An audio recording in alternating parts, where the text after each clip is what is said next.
Bismillahirrahmanirrahim. Apakah suara saya sudah terdengar nih?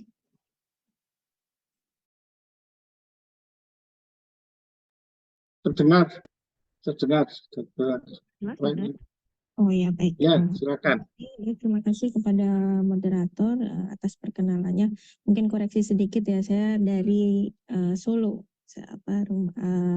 Fakultas 11 Maret Solo ya.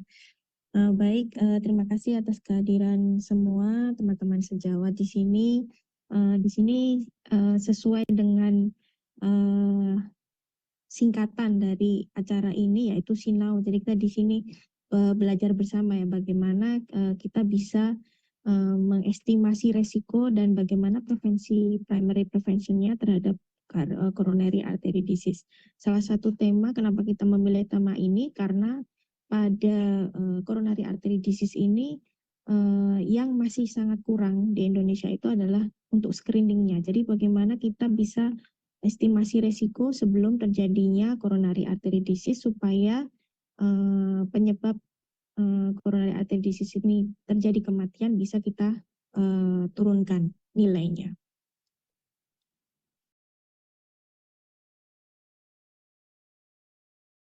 Jadi seperti kita ketahui bersama bahwa 63% dari all death yang ada di tahunnya untuk dunia itu terjadi karena non-communicable disease, di mana 90%-nya itu terjadi di daerah yang negara dengan pendapatan rendah sampai menengah. Penyebab utama dari kematian non-communicable disease ini masih menjadi ditempati oleh cardiovascular disease. Di antaranya yang masih menjadi pertama kali terjadi yaitu coronary heart disease. Kemudian ada heart failure disertai dengan hypertension dan juga stroke. Termasuk di Indonesia penyakit jantung koroner dan juga stroke ini masih menjadi penyebab utama terjadi kematian.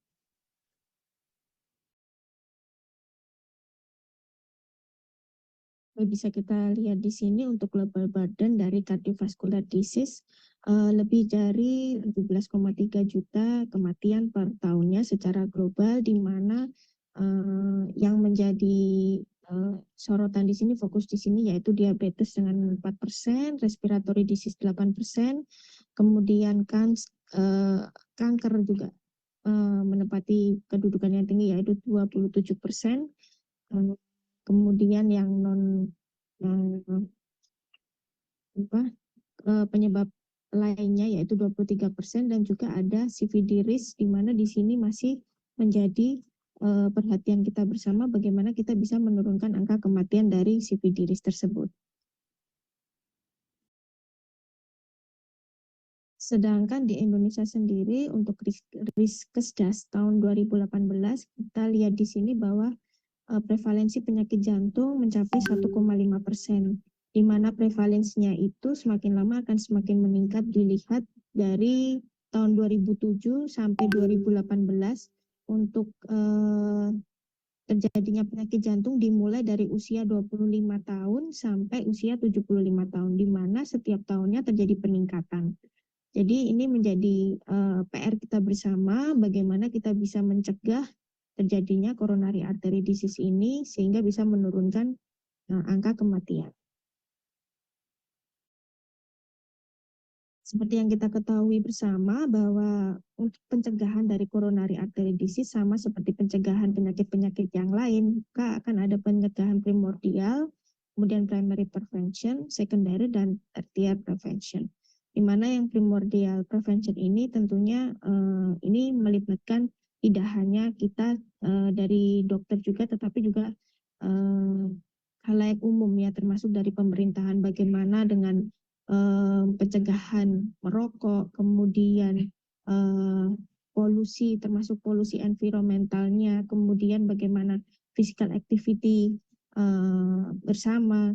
Kemudian untuk yang primary prevention di sini kita akan lebih mengutamakan bagaimana kita bisa men-screening pada pasien-pasien yang bisa terjadi coronary artery disease sesuai dengan risk factor yang sudah kita ketahui bersama, yaitu dyslipidemia, hypertension, diabetes, sampai metabolic syndrome.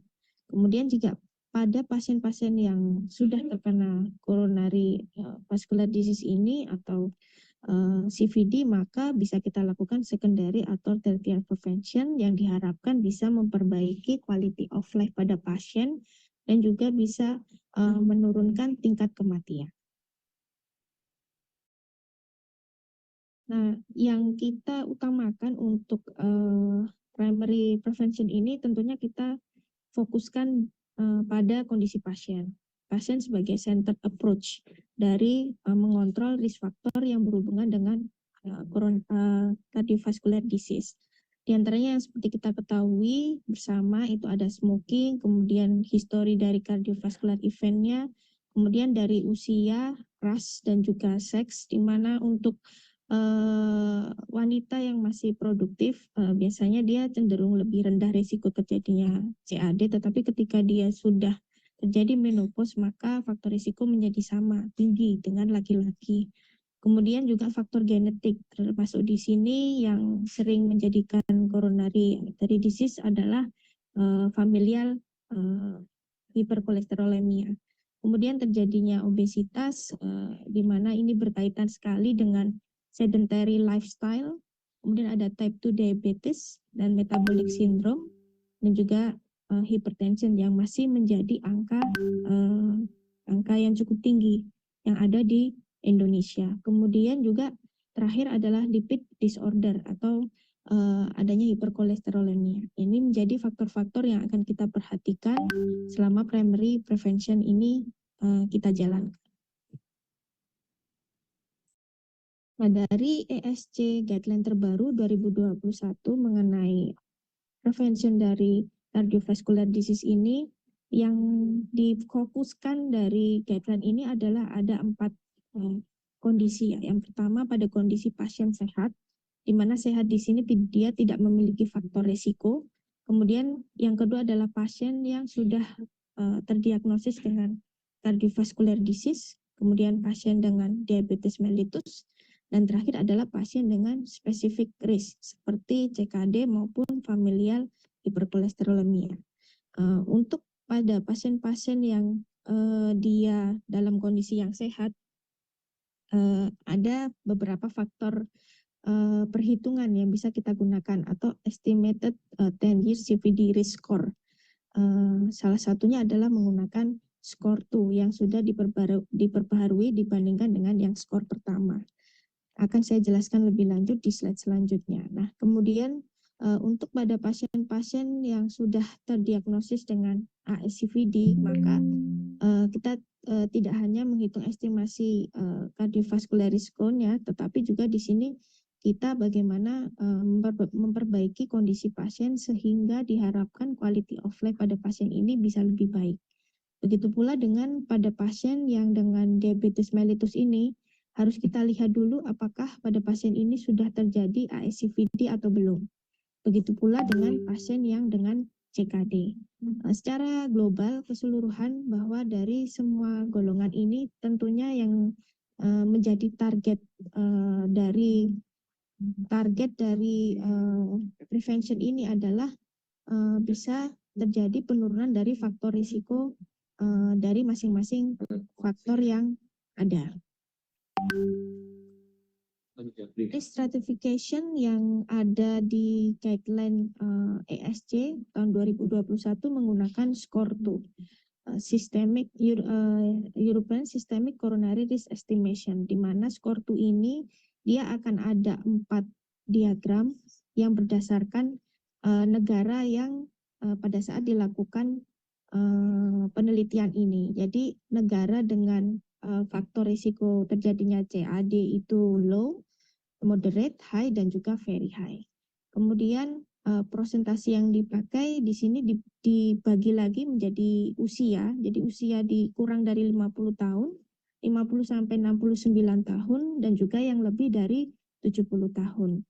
Untuk yang membedakan dengan yang AHA, itu kalau dari ESC dia langsung membagi low to moderate. Jadi tidak low sendiri, kemudian moderate sendiri, tidak. Jadi untuk yang skor 2 ini dia membagi langsung low to moderate, kemudian high CVD risk, dan juga very high CVD risk. yang dipakai adalah menggunakan kolom usia, kemudian seksual, smoking ataupun non-smoking, systolic blood pressure, dan non-HDL kolesterol. Nah, berikut adalah saya ambil salah satu contoh dari bagan yang ada di SCORE2, di mana di sini adalah high CVD risk. Kenapa saya lebih memilih high CVD risk? Karena untuk Indonesia sendiri memang tidak termasuk dalam kategori negara-negara yang sudah ditetapkan menggunakan SCORE2 ini. Tetapi mungkin apabila jika dibandingkan dengan presentasi terjadinya kejadian kardiovaskular disease ini, Indonesia masih termasuk dengan kondisi yang negara dengan high risk CVD. Nah, di sini kita bisa lihat bahwa yang di sebelah kiri ini adalah suatu perhitungan untuk systolic blood pressure-nya. Kemudian yang dipakai di sini adalah non-HDL kolesterol. Jadi non-HDL kolesterol ini perhitungannya bisa kita dapatkan dari total kolesterol, kemudian kita kurangi dengan HDL. Jadi yang dimasukkan di sini tidak lagi hanya berdasarkan LDL saja, tetapi di sini termasuk trigliserid dan juga HDL. Kemudian selain itu juga membandingkan antara laki-laki perempuan kolomnya dan juga ada yang non-smoking maupun smoking. Bisa kita lihat di sini mungkin secara sekilas bahwa pada pasien-pasien yang dengan resiko low to moderate, bisa kita lihat dengan gambar berwarna tanda berwarna hijau ini, pada pasien-pasien yang tidak memiliki kadar systolic blood pressure-nya rendah, jadi di bawah 120, di bawah 140 ya. Meskipun di sini juga bisa kita lihat walaupun kadar dari non-HDL-nya tinggi kalau kita melihat kolom yang keempat ini. Tapi dengan bertambahnya usia, maka faktor risiko persentase terjadinya risiko CVD ini akan menjadi semakin tinggi. Untuk ASCVD sendiri juga ada kalkulator di sini yang bisa lebih memudahkan kita. Jadi bisa kita download untuk mencari menghitung bagaimana risk stratification-nya. Di mana di sini memasukkan untuk family history, definisinya adalah laki-laki usia kurang dari 55 tahun, sedangkan perempuan kurang dari 65 tahun. Kemudian untuk primary hiperkolesterolemia didapatkan LDL 160 sampai 189 dan non HDL 190 sampai 219 mg per desiliter. Metabolic syndrome tentunya dengan perhitungan waist circumference, kemudian ada elevated triglycerid lebih dari 150 dalam posisi tidak berpuasa, kemudian peningkatan blood pressure, peningkatan gula darah, dan juga adanya low HDL, kurang dari 40 mg per desiliter untuk laki-laki dan kurang dari 50 mg per desiliter untuk perempuan. Kemudian juga untuk chronic kidney disease dengan eGFR 15-59 dan chronic inflammatory condition seperti psoriasis, RA, lupus maupun HIV atau AIDS. Nah, kemudian untuk negara Asia sendiri, WHO sudah memiliki risk prediction chart, di mana ini saya ambil dari bagian Southeast Asia, di mana Indonesia termasuk di region B. Di sini lebih simpel karena di sini tidak didapatkan dibagi menjadi dua kolom, yaitu pada pasien dengan diabetes mellitus, kemudian dengan pasien dengan tanpa diabetes mellitus. Di sini sama dengan systolic blood pressure, kemudian di sini adalah kolesterol. Di kolesterol yang lebih diutamakan adalah di sini ada kolesterol total, kemudian male dan female, non-smoker dan smoker. Untuk risk levelnya ini dari low, moderate, kemudian high, kemudian juga ada yang very high. Ini yang bahkan yang untuk without diabetes mellitus. Jadi ini merupakan jika dibandingkan dengan yang skor 2, maka skor dari WHO ini akan lebih bisa spesifik untuk orang-orang di negara kita Indonesia. Nah, ini perbedaan risk stratification antara AHA dengan ESC, di mana jika AHA maka dia dikatakan low jika kurang dari 5%. Untuk 5% sampai 7,5% ini termasuk yang borderline, 7,5% sampai 19% ini termasuk intermediate, dan juga lebih dari 20% termasuk yang high. Untuk penggunaan manakah yang kita gunakan, apakah ESC maupun AHA? Yang biasa kita gunakan memang kebanyakan dari ESC, tetapi AHA ini juga menjadi salah satu pertimbangan dalam menentukan faktor risiko. Yang perlu kita perhatikan pada saat penggunaan faktor risiko di sini adalah pada pasien-pasien yang dengan diabetes mellitus, kemudian dengan moderate to severe renal disease, atau pasien-pasien dengan genetic rare lipid maupun blood pressure disorder, ini termasuk dalam kategori high or very high CVD risk. Jadi di sini bisa kita katakan bahwa pada pasien-pasien dengan DM maupun dengan renal disease ini sudah termasuk dalam kategori high or very high risk, sehingga di sini perlu kita lakukan tata laksana selanjutnya meskipun pada pasien tersebut belum ada tanda-tanda terjadinya CVD. Kemudian untuk prevention berdasarkan pasien dengan healthy person, sama seperti setelah penggunaan estimation 10 years cardiovascular disease score ini, maka yang menjadi titik target dari tekanan darah adalah systolic blood pressure-nya kurang dari 140 sampai 130, dan juga LDL kurang dari 100 mg per desiliter, termasuk di kelas 2A. Di sini apabila pada pasien ini selama evaluasi ternyata masih didapatkan faktor risiko yang tinggi sampai sangat tinggi, maka systolic blood pressure-nya bisa kita turunkan lebih rendah lagi, jadi kurang dari 130. Dengan LDL pada pasien-pasien yang high risk adalah kurang dari 70 mg per desiliter, dan yang very high risk harus bisa kita turunkan kurang dari 55 mg per desiliter. Pada pasien usia tua juga sama, di mana di sini kita katakan berdasarkan risk score-nya adalah usia di atas sama dengan 70 tahun. Systolic blood pressure juga diharapkan 140 sampai 130, dan juga LDL-nya kurang dari 100 mg per desiliter. Pada pasien-pasien yang memang tidak memiliki faktor risiko. Jadi di sini yang diharapkan adalah tekanan darah yang rendah dan juga LDL yang rendah. Kemudian dengan pasien yang didapatkan OSCVD, maka yang jelas pada pasien-pasien dengan risiko merokok tentu harus stop.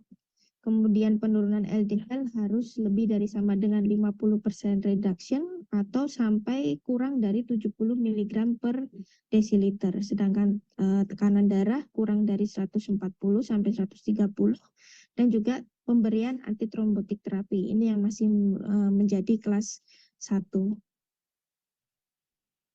Nah, untuk pemberian obat-obatan intervensi lain seperti pemberian colchicine ini masih dapat kita berikan, dan ini memperbaiki kondisi pada pasien sudah masuk dalam kelas 2B. Bagaimana dengan pasien yang type 2 diabetes mellitus? Maka di sini diharapkan kalau pasien merokok pasti berhenti merokok, dan juga HbA1c yang kita harapkan adalah kurang dari 7%. Di mana di sini sebelum kita menilai, kita tetapkan dulu apakah pada pasien ini dengan ASCVD atau tidak, dan apakah ada severe target organ damage. Di mana pada pasien-pasien yang termasuk moderate, jadi pada pasien-pasien yang masuk dalam low to moderate, kita tidak ada di sini tidak disarankan untuk memberikan prevention yang terlalu rendah untuk pada pasien-pasien dengan moderate risk, tetapi untuk pada pasien-pasien yang dengan high risk maka diharapkan sama seperti sebelumnya, systolic blood pressure kurang dari 140/130 dan LDL kurang dari 100. Jika pada pasien ini sudah memang sudah terdapat CAD, kemudian ada severe target organ damage, maka perlu diberikan antitrombotik terapi dan juga ada penambahan dari SGLT2. Ini menjadi kelas 1A ya. Jadi pada pemberian pada pasien-pasien yang sudah terjadi cardiovascular disease pada pasien diabetes mellitus. Bagaimana kelompok yang terakhir yaitu cardiovascular prevention pada pasien dengan specific risk. Di sini untuk pasien CKD pasti kita akan men-screening apakah pada pasien ini memang sudah ada tanda-tanda coronary artery disease. Kemudian pada pasien kanker yang kita lakukan di sini adalah screening dengan cardiac dysfunction-nya, baik dengan ekokardiografi maupun pemeriksaan lainnya. Di mana di sini kita ketahui bersama bahwa obat-obatan kanker ini salah satunya kardiotoksik ya. Jadi sehingga terjadinya cardiovascular disease ini juga pada pasien kanker termasuk bisa terjadi cardiovascular disease. Kemudian selanjutnya pada pasien-pasien dengan COPD ini juga karena rata-rata pada pasien-pasien dengan COPD ini disebabkan oleh merokok yang sama seperti faktor resiko pada cardiovascular disease, coronary artery disease, maka di sini kita juga perlu untuk melakukan investigasi apakah pada pasien ini sudah dengan coronary artery disease.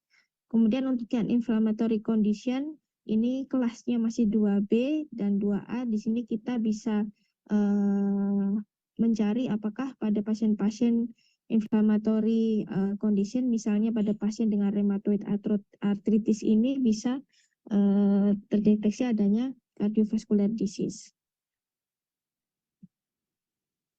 Pada pasien dengan sleep disorder maupun OSA, biasanya ini berhubungan dengan obesitas dan juga hypertension, maka di sini untuk screening apakah ada cardiovascular disease ini juga masih menjadi level kompetensinya 1C ya. Jadi di sini kita harus melakukan screening apakah pada pasien ini terjadi cardiovascular disease.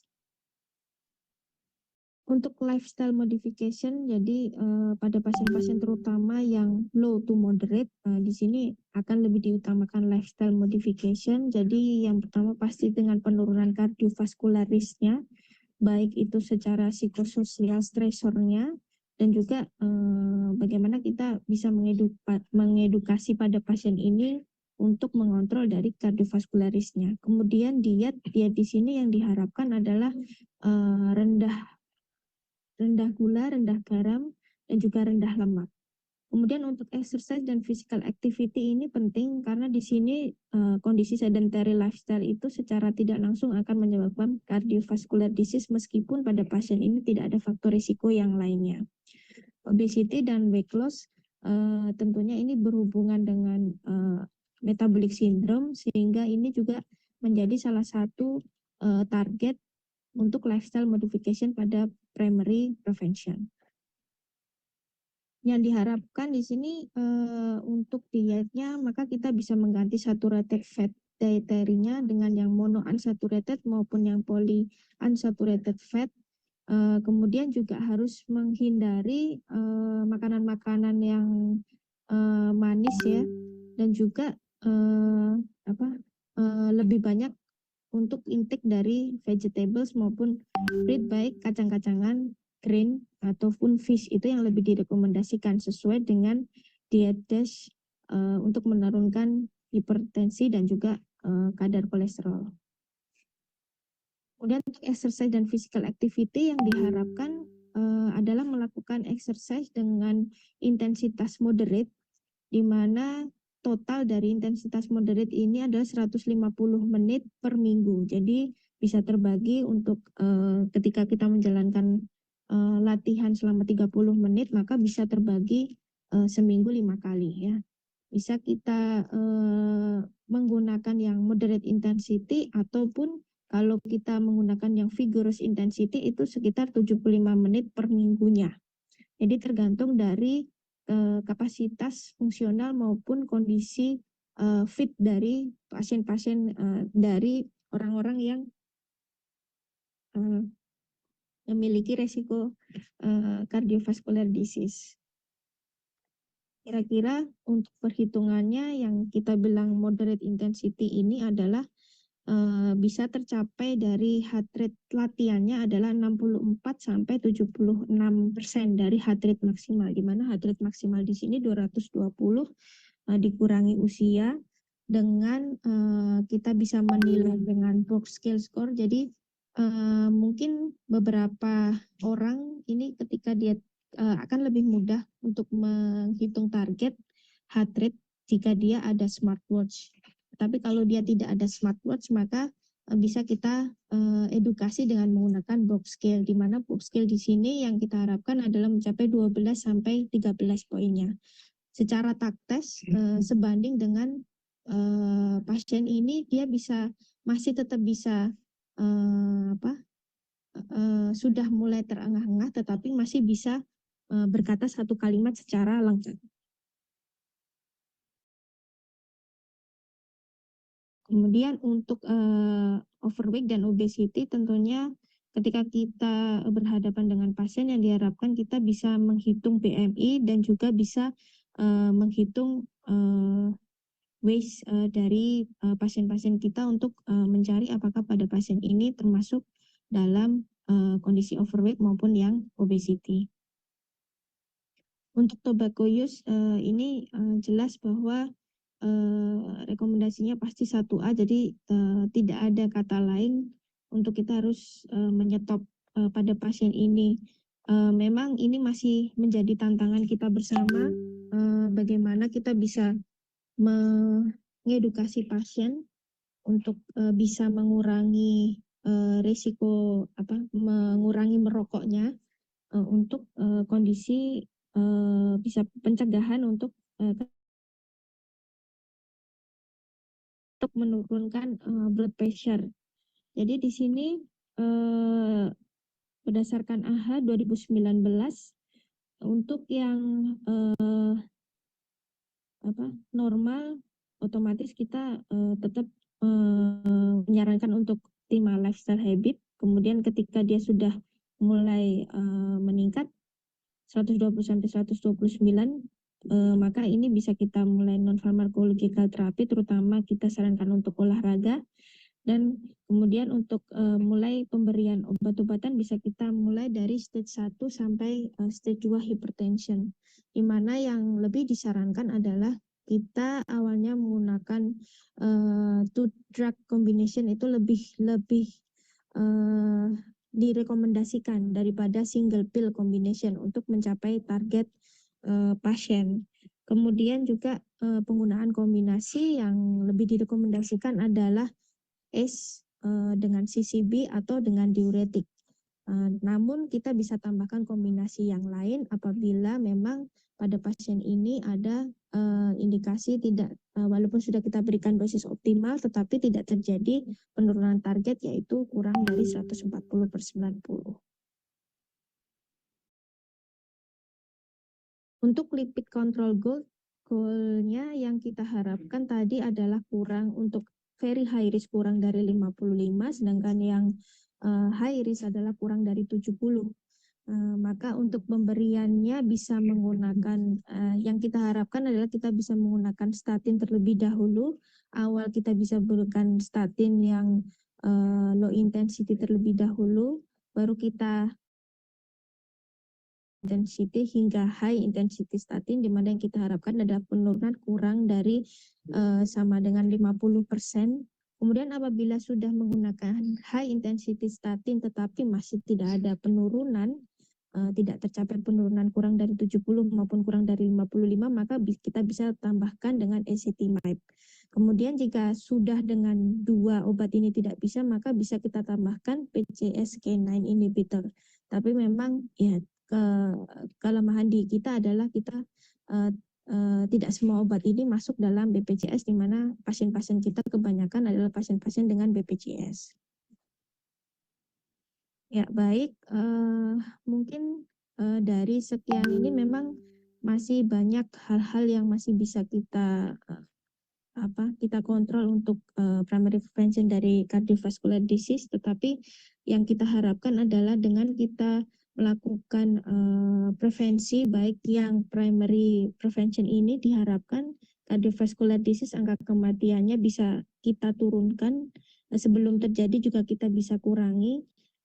Dan diharapkan ini memang tidak bisa kita capai hanya dari satu tim saja. Jadi ini approach-nya harus bekerja sama dengan bagian-bagian lain. Mungkin bisa dari dengan diabetes mellitus, pasti dengan teman sejawat penyakit dalam, kemudian pada pasien-pasien dengan COPD juga sejawat paru. Jadi di sini yang kita harapkan, kerja tim di sini diharapkan bisa membawa efektif yang baik untuk pencegahan cardiovascular disease. Mungkin demikian yang bisa saya sampaikan. Kurang dan lebihnya saya mohon maaf. Terima kasih. Wassalamualaikum warahmatullahi wabarakatuh. Waalaikumsalam warahmatullahi wabarakatuh. Terima kasih kami ucapkan kepada Dr. Feni atas pemaparan materinya yang sangat luar biasa. Selanjutnya akan dilanjutkan dengan kasus interaktif yang akan dibawakan oleh Dr. Dea Ari Kurniawan, spesialis jantung dan pembuluh darah. Dr. Dea Ari Kurniawan merupakan menyelesaikan pendidikan kardiologisnya di Fakultas Kedokteran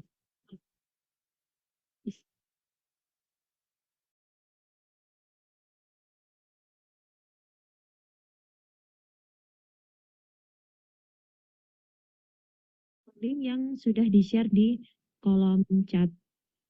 Demikian perkenalan singkat dari pembicara kedua kita hari ini. Waktu dan tempat kami persilahkan kepada Dr. Dea Ari Kurniawan. Baik, terima kasih Dr. Sandi. Suara saya jelas terdengar ya? Jelas terdengar, Dokter. Baik, ini saya coba share screen, sudah tampak.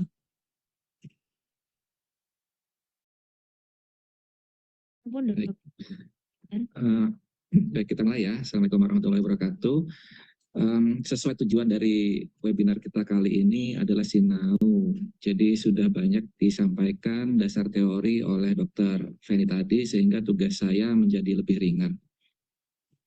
Saya mencoba sedikit menyampaikan untuk review secara singkat dulu, bahwa memang yang namanya cardiovascular disease itu adalah suatu penyakit multifaktorial, yang mana kita bisa intervensi dengan cara mengendalikan berbagai macam faktor resikonya. Dan sebagaimana tujuan target kita ini adalah dokter-dokter GP di puskesmas, maka singkatannya kan pusat kesehatan masyarakat, bukan pusat kesakitan, sehingga prevensi dan pencegahan itu menjadi utama sebelum terjadinya manifestasi dari coronary artery disease.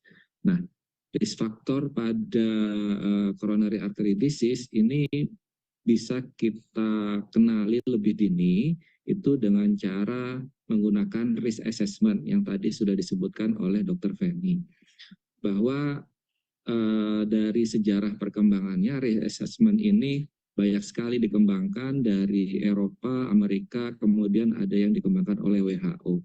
Yang mana memang yang terbaru yang dikembangkan oleh WHO ini menghitung fatal dan non fatal dari cardiovascular disease. Jadi di sini bukan hanya CAD-nya, tetapi ada stroke, komponen stroke di sana, sehingga kita bisa intervensi di awal. Namun ketika kita ingin fokuskan kepada deteksi dini dari coronary artery disease, nanti kita bisa menggunakan sistem risk assessment yang lain. Pada kasus-kasus simptomatik kita bisa menggunakan guideline yang dikeluarkan oleh ESC dengan cara menghitung pretest probability, artinya kita menghitung kemungkinan seseorang dari gejala yang mereka dapatkan itu untuk terjadinya coronary artery disease. Kemudian apabila sudah terjadi manifestasi dari coronary artery disease, apakah risk assessment ini masih bisa digunakan? Ternyata tetap masih bisa digunakan setelah initial treatment, tetapi hasilnya bukan lagi menghitung risk terjadinya MI maupun stroke, tetapi menghitung residual risk, karena memang yang namanya risk assessment ini bukan one time event, tetapi bisa dilakukan secara berkala. Nah, ini ada dua risk assessment yang saya coba highlight ya. Yang pertama adalah yang dikeluarkan oleh ESG melalui Systemic Coronary Risk Estimation atau SCORE yang terbaru di tahun 2021, itu menggunakan SCORE 2 dan SCORE 2 for older people. Namun yang menjadi kekurangan dari sistem risk assessment ini, dia dikembangkan di Eropa meliputi 13 negara, sehingga butuh eksternal validasi bila ingin diterapkan di populasi Indonesia. Adapun risk assessment yang dikembangkan oleh WHO itu sudah melibatkan 21 global countries, termasuk diantaranya adalah Southeast Asia, di mana Indonesia berada di sana, sehingga bisa lebih applicable untuk diterapkan di puskesmas di tempat kita. Secara diagram itu dibedakan nanti menjadi dua, ada yang laboratory based, ada yang non laboratory based. Yang non laboratory based ini untuk memfasilitasi daerah-daerah yang memang masih belum memiliki fasilitas laboratorium untuk risk assessment awal. Nah, ini risk assessment yang dikembangkan oleh WHO ada beberapa step. Yang jelas step pertamanya adalah memilih cat yang tepat.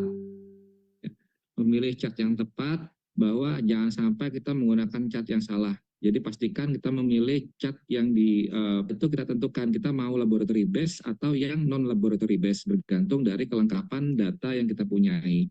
Apabila kita menggunakan laboratory base, maka step berikutnya adalah membedakan apakah pasien yang kita hadapi ini adalah yang dengan penderita diabetes atau yang tanpa diabetes. Kemudian step berikutnya kita menentukan jenis kelamin dari pasien, laki-laki atau perempuan. Kemudian setelah itu kita tentukan kolomnya yang smoker atau yang non-smoker. Step keempat adalah tentukan dalam relevan grup yang mana, baru step kelima nanti menemukan titik temu antara tekanan darah sistolik dari pasien dengan kadar dari total kolesterol. Jadi yang digunakan adalah total kolesterol pada ini. Sehingga sangat memudahkan sekali, meskipun kita tetap menggunakan standar vena untuk total kolesterol, tetapi bila memang dalam kondisi tertentu kita bisa menggunakan tes di yang ujung jari itu. Tetapi harap diperhatikan jangan sampai salah di sini untuk yang dikeluarkan oleh WHO, mereka menggunakan satuan milimol per liter. Jadi kalau kita menggunakan di Indonesia menggunakan miligram per desiliter, bisa hasilnya dibagi dengan 18 kalau mau konversi dari miligram ke miligram per desiliter ke milimol per liter, atau sebaliknya dikali 18 bila mau konversi dari milimol ke miligram. Terus kemudian bila menggunakan yang non-laboratory base, ini lebih sederhana, kita tinggal tidak membedakan dia diabetes atau non-diabetes, kita di sini menggunakan body mass index atau indeks massa tubuh yang dicari persimpangannya terhadap tekanan darah sistolik untuk menentukan resiko terjadinya cardiovascular risk, baik yang dia fatal maupun non-fatal CVD. Sehingga nanti didapatkan ada beberapa kriteria, ada kalau di Indonesia kan itu sebagai resiko rendah, kemudian resiko sedang, resiko tinggi, resiko sangat tinggi, dan resiko sangat-sangat tinggi. Saya lupa sebutkan bahwa di awal tadi Perki pun sebenarnya sudah mengadaptasi WHO Risk ini ke dalam pedoman yang dikeluarkan oleh kelompok kerja prevensi dan rehabilitasi jantung. Terus kemudian setelah kita bisa menentukan resikonya, maka di sini kita bisa menentukan apa intervensi atau manajemen dari resiko tersebut. Bila dia resikonya di bawah 10%, maka yang jelas di sini kita bisa lakukan intervensi terhadap gaya hidup, termasuk diantaranya adalah diet, aktivitas fisik, kemudian merokok, kemudian menghindari harmful use of alcohol, terus kemudian dilakukan follow up secara berkala. Adapun untuk faktor resiko 10 hingga 20%, maka di sini sudah ada tempat untuk kita intervensi dari tekanan darahnya dengan target pemberian obat bila memang persisten tekanan darahnya di atas 140/90. Adapun untuk resiko tinggi, sangat tinggi dan sangat-sangat tinggi, maka di sini kita tidak memandang kondisi seperti apa, maka ada tempat untuk memberikan statin. Cuma yang harap diperhatikan di sini ada kondisi-kondisi khusus ya. Karena memang penerapan dari manajemen kardiovaskular risk ini tidak begitu saklek, sehingga kita harus tetap didasarkan atas per individu dari pasien. Nah, di sini dikatakan bahwa memang bila tekanan darah itu sudah melebihi 160/100 secara persisten, maka ada tempat kita mengintervensi tekanan darah tersebut terlepas dari kardiovaskular risk-nya. Dan juga di sini juga disebutkan bila total kolesterol sudah melebihi 320 mg per desiliter, maka sudah ada tempat kita untuk mengintervensi dari dislipidemianya terlepas dari kardiovaskular risk-nya. Terus kemudian ini sedikit teaser yang tadi saya sebutkan di awal, bila pasien simptomatik, ini mungkin nanti akan kita bahas lebih banyak di kesempatan Sinau series berikutnya bila ada momen ya, bahwa bila pada pasien-pasien yang memiliki simptom di sini kalau di guideline itu disebutkan atypical angina, atypical ataupun non-anginal pain ya. Terus kemudian yang jelas kita lakukan asesmen terhadap anamnesis dan pemeriksaan fisiknya. Baru nanti kita assess pasien tersebut probabilitas untuk menderita coronary artery disease-nya seperti apa. Nah, baru dari bila sudah mengetahui tingkat probabilitasnya, kita ada lagi modifier risk factor yang bisa meningkatkan likelihood dia untuk menderita coronary artery disease. Ada yang likelihood yang memberikan nilai positif ataupun yang menjadi less likelihood untuk menderita coronary artery disease. Nah, ini contoh guideline yang dulu di tahun 2013 dikembangkan oleh SC. Dulu dinamakan sebagai stable coronary artery disease, cuma terminologi yang terbaru itu tidak menggunakan terminologi stable lagi, karena memang sekarang coronary artery disease itu tidak ada yang stable ya, karena suatu saat meskipun ada lesi tidak signifikan bisa saja terjadi plaque rupture, sehingga tidak ada coronary artery disease yang stable. Nah, ini yang dulu ini tempatnya memang untuk ECG exercise itu sangat tinggi sekali. Di sini kalau misalkan di kolom box biru ini kita sudah bisa langsung exercise ECG. Tetapi di guideline terbaru di tahun 2019 itu sudah tidak ada tempat lagi. Jadi untuk exercise ECG atau treadmill test contohnya itu sudah turun kelasnya ke kelas 2B, sehingga lebih banyak tempatnya itu untuk imaging. Nah, di sini harus diperhatikan yang memiliki pertimbangan utama untuk dilakukan non-invasive testing adalah yang di kotak-kotak yang hijau tua. Sedangkan yang hijau muda ini dikatakan bahwa kita bisa melakukan tes diagnostik yang lain untuk meningkatkan likelihood atau less likelihood dari simptom pasien, sehingga kita bisa memutuskan apa non-invasive testing yang lebih appropriate pada pasien kita. Nah, di sini juga ditambahkan satu kriteria simptom baru, yaitu dyspnea sebagai angina ekuivalennya. Nah, ini tadi yang saya sebutkan determinan likelihood dari pasien. Ini yang ada kondisi-kondisi yang bisa menurunkan likelihood suatu pasien menderita suatu CAD, dan ada kondisi-kondisi yang bisa meningkatkan likelihood pasien untuk terjadinya cardiovascular disease. Ya, ini khas ya, jadi klasik risk factor seperti dislipidemia, diabetes, hipertensi maupun smoking jelas, ataupun dari ECG kalau sudah didapatkan adanya key wave yang menandakan suatu nekrosis dari miokard, maka itu sudah sangat likelihood sekali untuk menderita CAD. Atau bila dari pemeriksaan penunjang lainnya didapatkan adanya LV dysfunction dari echo, misalkan didapatkan adanya wall motion abnormality, maka tentu bisa meningkatkan likelihood suatu pasien untuk menderita coronary artery disease. Nah, ini adalah gambar yang sangat masyhur ya.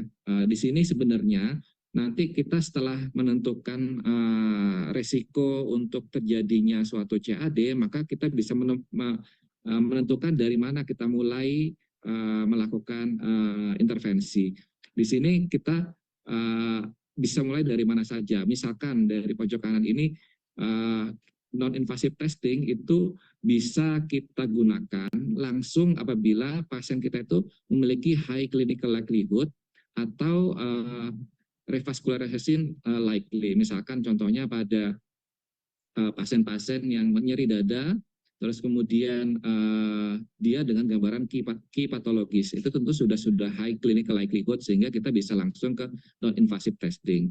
Tetapi apakah bisa pasien yang kita terima itu langsung menjalani invasive coronary angiografi? Tentu bisa. Contohnya, misalkan ternyata dari pemeriksaan penunjangnya didapatkan adanya dari echo didapatkan adanya LV dysfunction yang sugestif pada CAD, kemudian pasien itu sudah simptom dengan optimal medikamentosa tetap mengeluh angina, maka kita bisa langsung menuju invasif coronary angiografi.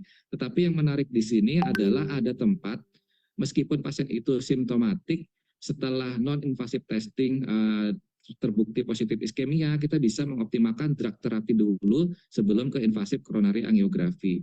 Kita bisa menuju ke invasif coronary angiografi bila memang tipikal anginanya masih tetap persis meskipun dengan optimal medical therapy. Namun di sini ada juga tempat kita melakukan coronary CTA, ini menghitung kalsium score, di mana pada pasien-pasien yang memiliki clinical likelihood yang sangat rendah. Jadi ini bisa membantu karena memang dia memiliki negative predictive value yang sangat baik. Oke, kasus pertama ini mohon maaf sebenarnya settingnya ini bisa interaktif, cuma karena ada kendala teknis sehingga tidak bisa muncul pollingnya ya. Jadi kasus pertama laki-laki 55 tahun asimptomatik datang ke puskesmas. Dia memiliki kardiovaskular risk factor, merupakan seorang perokok, terus kemudian dengan BMI 31 artinya obesitas grade 2. Terus kemudian dia juga memiliki tekanan darah 180/100 artinya sudah hipertensi. Maka bagaimana cara kita menghitung 10-year risk of fatal or non-fatal CVD event-nya? Pertama, seperti saya sebutkan di awal, tentukan dulu chart yang sesuai, kita ambil chart yang Southeast Asia, terus kemudian karena kita tidak memiliki data laboratori, tentu kita akan pilih yang non-laboratory based. Nah, ini pertanyaannya berapa resikonya? Mungkin untuk lebih jelasnya kita langsung ke bagannya saja.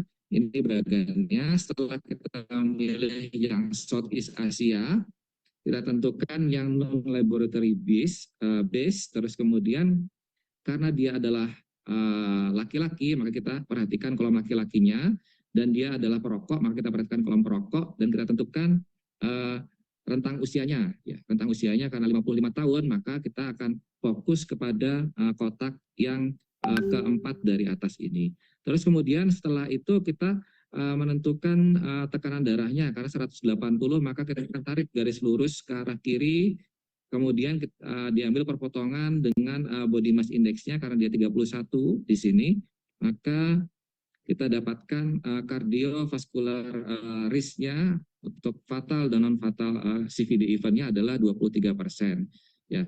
Terus kemudian apa appropriate management yang sesuai dengan apa yang disebutkan di awal tadi, tentu kita akan modifikasi gaya hidupnya, diet, aktivitas fisik, kemudian berhenti merokok, hindari harmful use of alkohol, kemudian kita mulai intervensi terhadap risk factor-nya. Karena dia hipertensi, maka kita harus berikan antihipertensi, dan juga karena dia memiliki cardiovascular risk factor lebih dari 20%, maka kita ada tempat untuk memberikan statin.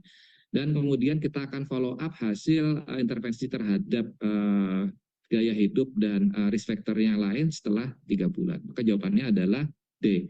Terus kasus kedua, perempuan 62 tahun asimptomatik datang ke puskesmas. Dia bukan merupakan seorang perokok, terus kemudian dari status fisiknya didapatkan obesitas grade 1 dengan tekanan darah yang normal. Nah, di sini kita mendapatkan data gula darah puasa 170, artinya dia diabetes. Terus kemudian total kolesterolnya cukup tinggi, 350 mg per desiliter. Harap diingat satuannya adalah miligram per desiliter, artinya kita harus konversi ke milimol kalau menggunakan tabel WHO. Tapi bila ingin mudah, kita bisa download nanti yang punyanya Pokja prevensi kardiovaskular itu sudah dalam satuan miligram per desiliter. Nah, bagaimana resikonya? Nah, ini kita jangan lupa pilih Southeast Asia, terus kemudian pilih kolom yang people with diabetes, ya, dengan diabetes ya. Terus kemudian karena dia perempuan non-smoker, maka kita ambil yang kolom yang non-smoker. Terus kemudian rentang usia 60 sampai 64 tahun, maka perpotongannya ada di sini. Terus kemudian karena tekanan darah yang normal, maka kita bisa tarik garis lurus yang melintang dengan berpotongan dengan kadar total kolesterol setelah dikonversi ke dalam milimol, sehingga didapatkan CVD risk event-nya itu adalah 10%. Nah, bagaimana appropriate manajemennya? Tetap apapun kondisinya, maka modifikasi gaya hidup adalah suatu keharusan. Tetapi karena tadi saya sebutkan di awal, pada kondisi-kondisi tertentu di mana kadar kolesterolnya itu lebih dari 320 mg, maka kita bisa langsung memberikan statin. Jadi jawabannya adalah B. Kasus ketiga, ini kasus untuk pasien pertama tadi datang lagi setelah 5 tahun. Jadi setelah kita intervensi gaya hidupnya, maka setelah 5 tahun kemudian di usia 60, dia datang dengan keluhan nyeri dada yang menjalar ke punggung, kemudian muncul ketika dia mencangkul dan hilang setelah dia istirahat. Nah, ternyata dari intervensi awal kita tadi BMI-nya bisa turun, tetapi masih masuk kategori obesitas ya. Tekanan darah menurun, tetapi masih belum sesuai target. Kemudian ada pemeriksaan penunjang tambahan dari ECG didapatkan adanya OMI inferior. Terus kita ingin menghitung bagaimana probability dari CAD-nya. Nah, ini kita bisa lihat dari deskripsi yang tadi, maka dia terkategori sebagai typical chest pain, laki-laki dengan usia 60 tahun, maka likelihood untuk terjadinya CAD itu adalah 44%. Ditambah lagi ada bukti ECG yang OMI itu, maka meningkatkan increase dari likelihood pasien ini untuk menjadi CAD. Terus setelah mengetahui diabetes probability 44%, apa yang kita lakukan? Maka kita bisa memulai dari non-invasive testing, atau bahkan kita bisa langsung melakukan invasive coronary angiografi bila memang dari pemeriksaan penunjang itu dia didapatkan adanya LV dysfunction. Misalkan dari echo tadi saya sebutkan dia ada mengalami reduced EF, atau misalkan dia setelah kita berikan obat optimal untuk anginanya, dia masih mulai nyeri dada, maka kita bisa langsung melakukan invasive coronary angiografi untuk treatment awal dari pasien tersebut. Mungkin itu dari saya, semoga bermanfaat. Terima kasih, saya kembalikan kepada moderator.